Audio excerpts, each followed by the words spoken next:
Hey, ladies and gentlemen, this is Carmine Sabia for Explain America, and former President Donald Trump. He's gotten some bad news from the New York Police Department. Before we get started, please make sure you like, comment, share, and subscribe. Those little things really help us out, and they help our channel continue to grow.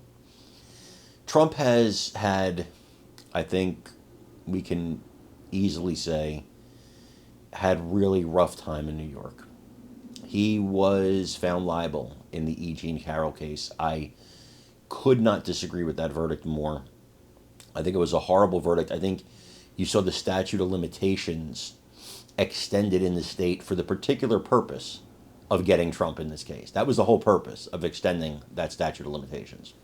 Interestingly enough, one of the people who championed for it to be extended is now getting hit with old allegations that would have been beyond the statute of limitations had it not been passed, and now he's crying foul that it's unconstitutional to extend the statute of limitations after he worked to get it extended to get Trump. You gotta love the irony in that.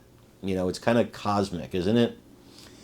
Be that as it may. You then saw Trump in the Letitia James case being held liable for an insane amount of money.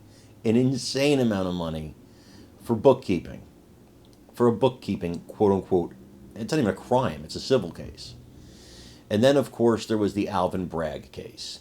The Alvin Bragg paper mache case, I like to call it, where he just patched some things together to take a misdemeanor from 2015 and somehow worked that into 34 felony counts in 2024, and then take it to a judge whose daughter works for Democrat campaigns and who himself has donated to the Biden campaign and anti-Republican campaigns with a New York City jury and get 34 felony convictions.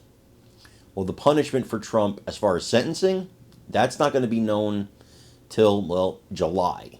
But punishment for him for being a convicted felon, that's starting, well, now.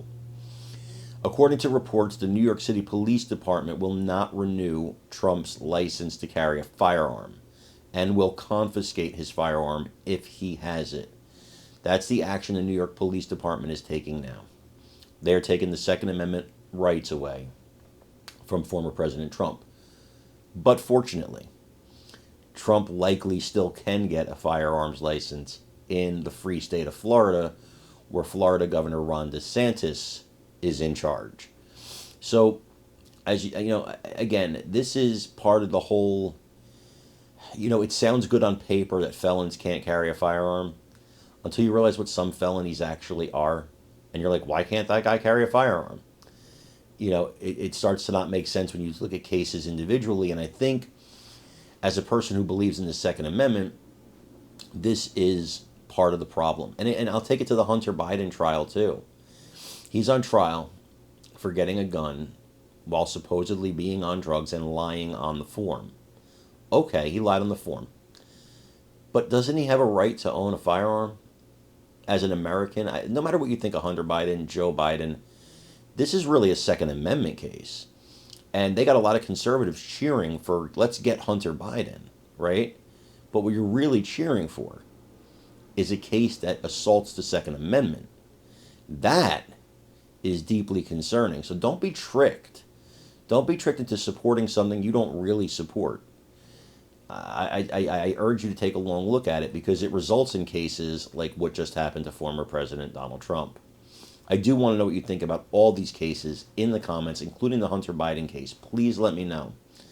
As always, please remember to like, comment, share, and subscribe. We love you guys. God bless you.